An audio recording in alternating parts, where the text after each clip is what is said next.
Hey guys, in preparation for this video, I thought it might be a good idea to give a brief history lesson on some of the strange events that occurred between 1966 and 1967 in my home state of West Virginia. So, with that said, let's begin. For many years, Point Pleasant, West Virginia has been the center point of one of the biggest folklore stories in West Virginian history, and that is, of course, about the mysterious Mothman. A winged creature that has both the features of a man and a bird, and is distinguished by its very red eyes. And between November 1966 and December 1967, Mothman became a sensation, with countless people having many encounters with this winged creature and those terrible red eyes.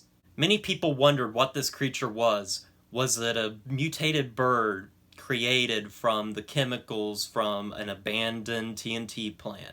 Was it a sign of God that the end times were near?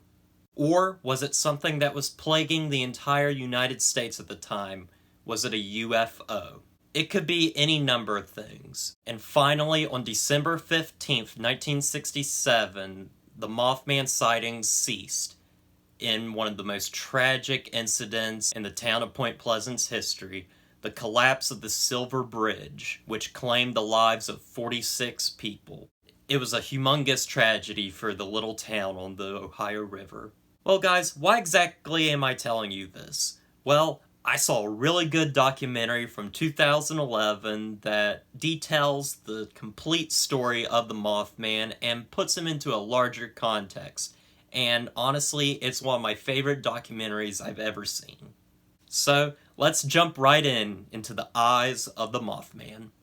Eyes of the Mothman is a documentary from Matthew J. Pellowski and details the history and story of the Mothman of Point Pleasant from the years of 1966 to 1967, while also going into detail on other things that were occurring around the same time. Growing up in West Virginia, in fact, being only about an hour away from Point Pleasant, I've always known about the Mothman, and he's always been rather interesting. But when watching this documentary, I was surprised at how little I actually knew about the Mothman himself, and about the events that transpired. Some of these events I had never heard of, and I'm glad I watched this documentary because this is a very comprehensive and interesting documentary that I don't think gets enough love. And it's very underrated, and I think you guys should check it out. So, let's get started. Now, I haven't seen very many Mothman documentaries, but I can say that I think this is probably the best Mothman documentary we're ever going to get. It's very detailed with a lot of information, and I think that's what I like most about it. It's compact with so much stuff, and it gives you a full story of the Mothman. Not just telling you the whole Mothman story, but giving you context to some of the events.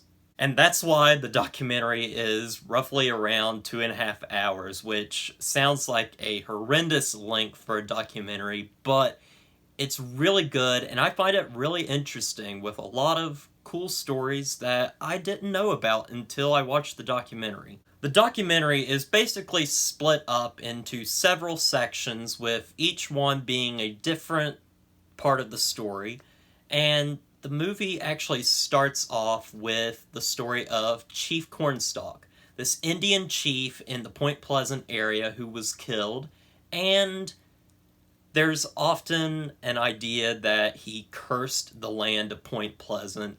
This is probably not true, but it is apparently in a play that they talk about in the documentary. And a bunch of people often use the Chief Cornstalk curse as a way of explaining some of the strange things that happened around Point Pleasant in 1966 and 1967, as well as other times. So, what Pellowski is doing here, he's creating a bunch of context so that maybe this could be the reason why the Mothman is here. Soon, he finally delves into the story of the Mothman and a bunch of the eyewitness encounters. He gets a lot of interviews with some people that have seen the Mothman, and their stories, you can believe them or not, are rather interesting. And the Mothman story is very interesting, but what really got me was the stuff that came after the Mothman. Around the same time of the Mothman events, we get stuff like UFO sightings, lights in the sky. And it was very interesting to know that a lot of this stuff was happening around West Virginia. I often think of UFO sightings being, around in the West, but it was really cool hearing that it was in West Virginia as well. And also, they try to connect that maybe Mothman is a UFO, which, maybe he is, maybe he's not, but it's really cool. And then the documentary goes even farther to talk about even the Men in Black. Now, if you don't know who the Men in Black are, watch the Men in Black movies, or let me just tell you about them. The Men in Black were these people dressed in all black that looked like government agents, basically, that would go to people that have seen UFOs and basically tell them to hush up about what they've seen. And these same people came to people that had seen the Mothman, telling them to not talk about Mothman. And the stories are rather disturbing and kind of spooky, and that leads into another story about an event that happened to this guy. I can't remember his first name, but his last name is Derenberger, who came in contact with somebody perhaps not of this world. And this guy is called Indrid Cold, a being that might not be of this world, who spoke to Derenberger on the side of the road. And what was interesting was he spoke with a smile on his face, and his mouth didn't move, but he spoke to Derenberger telepathically. What this story ultimately has to do with Mothman, it doesn't really connect, but it's interesting that it was happening in the same area, and the documentary tries to be like, maybe there's a connection to these things, but there's no solid evidence. A lot of people that I've seen reviews of with this documentary have basically talked about how these stories don't seem to connect.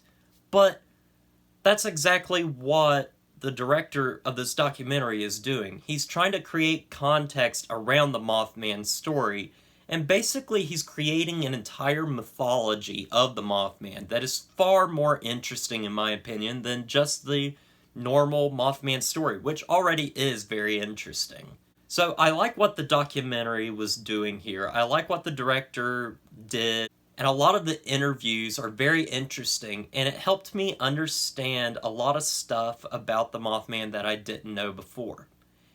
And finally, the documentary ends on a final note of the Silver Bridge accident, that Mothman is often attributed to maybe being there, or perhaps even warning us about the bridge collapse. However, on a cold December night in 1967, the Silver Bridge collapsed, killing 46 people. The bridge completely collapsed and was caused by an eye bar that had given way and caused the entire bridge to just fall into the river. It's one of the greatest tragedies of that era, and perhaps in West Virginian history. And Pellowski is very respectful when talking about this in the documentary. He's not trying to say that Mothman did it. And something I really like about this documentary is it doesn't try to make you believe. It just gives you the facts of what people saw.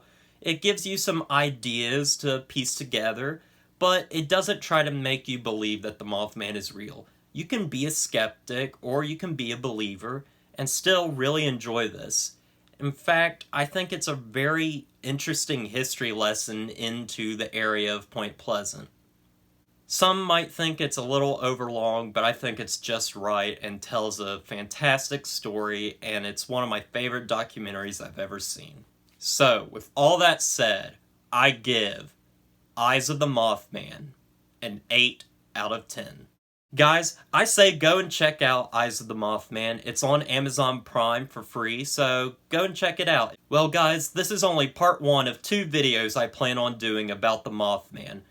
I wanted to talk about this documentary first, and next I'm going to talk about the 2002 thriller The Mothman Prophecies starring Richard Gere. So look forward to that after you watch this video and check it out. Anyway guys, with all that said, don't forget to like, comment, and subscribe to the channel, and I'll see you guys in the next review.